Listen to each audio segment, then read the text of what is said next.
Hi guys, ನಾನು ನಿಮ್ಮ mister M K. ನಾನು ಮತ್ತು ನನ್ನ ಫ್ರೆಂಡು ಹೊಸ ಗಾಡಿ ತೊಗೊಂಡು ಖುಷಿಗೆ ನಂದಿ ಹಿಲ್ಸ್ ನೋಡೋಣ ಅಂತ ಹೋದ್ವಿ. ನಂದಿ ಹಿಲ್ಸ್ಗೆ ಹೋಗಿದ್ದೆ ಮೇನ್ ರೀಸನ್ ಏನಂದರೆ ಸನ್ರೈಸ್ ನೋಡಬೇಕು ಅಂತ. ಹೋಗಬೇಕಾದ್ರೆ ಸಿಕ್ಕಾಪಟ್ಟೆ ಜನ ಇದ್ದರು. ಫುಲ್ಲು ಜನ, ಜಾತ್ರೆ ಬೆಂಗಳೂರೇ ಅಲ್ಲೇ ಇತ್ತು. ಹಾಗೆ ಟಾಪಲ್ಲಿ ಹೋದ್ವಿ. ಆಮೇಲೆ ಮೆಟ್ಲು ಹತ್ಕೊಂಡು ಸನ್ರೈಸ್ ನೋಡಬೇಕು ಅಂತ ಹೋದ್ವಿ. ಬಟ್ ಹೋಗಬೇಕಾದ್ರೆ ದಾರಿಯಲ್ಲಿ ಸಿಕ್ಕಾಪಟ್ಟೆ ಫುಲ್ ಫಾಗ್ ಇತ್ತು. ಆ ಫಾಗ್ ನೋಡ್ಕೊಂಡು ಹೋಗ್ತಾ ಇರಬೇಕಾದ್ರೆ ಏನೋ ಒಂಥರ ಖುಷಿ ಆಗ್ತಾಯಿತ್ತು ಮನಸ್ಸಿಗೆ. ಬಟ್ ನಾವು ಹೋಗಿದ್ದು ಸನ್ರೈಸ್ ನೋಡಬೇಕು ಅಂತ.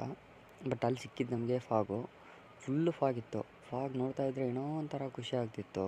ಫುಲ್ಲು ಫಾಗು, ಜಾತ್ರೆ ತುಂಬ್ಕೊಂಬಿಟ್ಟಿತ್ತು. ಬಟ್ ಹಾಗೆ 9:30 10 ಗಂಟೆವರೆಗೂ ವೇಟ್ ಮಾಡಿದ್ವಿ ಸಾಕಾಗೋಯ್ತು. ಸನ್ ಬರಲೇ ಇಲ್ಲ. ನಾವು ಹೋಗಿದ್ದು ಸನ್ರೈಸ್ ನೋಡೋಕ್ಕೆ. ಇದು 3ನೇ ಸಲ. ಬಟ್ ನಮ್ಮ 3 ಸಲ ಹೋದ್ರೂ ಸನ್ ಸಿಗಲೇ ಇಲ್ಲ ಅಲ್ಲಿ. ಬರೀ ಫಾಗ್ ನೋಡೋದು ಬರೋದು ಇದೇ ಆಗೋಯಿತು. 3 ಸಲ ಹೋದ್ರೂ ನಮ್ಗೆ ಸನ್ ಸಿಗಲೇ ಇಲ್ಲ. ಹಾಗೆ ವೇಟ್ ಮಾಡಿದ್ವಿ 9:30 10 ಗಂಟೆವರೆಗೂ ವೇಟ್ ಮಾಡಿದ್ವಿ. ಸೂರ್ಯ ಬರಲೇ ಇಲ್ಲ. ಬಟ್ ಏನೋ ಒಂದು ಸಲ ಸ್ವಲ್ಪ ಬಿಸಿಲು ಹೋಗ್ತಾಯಿತ್ತು. ಹಾಗೆ ಅದನ್ನೇ ನೋಡ್ತಾ ಇದ್ವಿ. ಸ್ವಲ್ಪ ಹೊತ್ತು ಫೋಟೋ ಶೂಟು ಮಾಡ್ಕೊಂಡ್ವಿ, ಸನ್ ಬರುತ್ತೆ ಅಂತ ವೇಟ್ ಮಾಡಿಕೊಂಡು. ಬಟ್ ನೋಡಿದ್ರೆ ಸನ್ ಬರಲೇ ಇಲ್ಲ. ಹಾಗೆ ಆಮೇಲೆ 10 ಗಂಟೆ ಆಗೋಯಿತು. ಸ್ವಲ್ಪ ಮಂಜು ಫಾಗೆಲ್ಲ ಕ್ಲಿಯರ್ ಆಗೋಯಿತು. ನೋಡೋಕ್ಕೆ ಸ್ವಲ್ಪ ಕೆಳಗಡೆ ಇರೋ ಗಾಡಿಗಳೆಲ್ಲ ಕಾಣಿಸ್ತಾಯಿತ್ತು.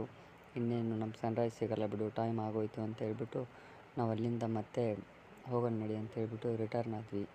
ಹಾಗೆ ಬರಬೇಕಾದ್ರೆ ಕೆಳಗಡೆ ಗಾಡಿಗಳು ಅದೆಲ್ಲ ನೋಡ್ತಾ ಇದ್ರೆ ಏನೋ ಒಂಥರ ಖುಷಿ ಆಗ್ತಾಯಿತ್ತು.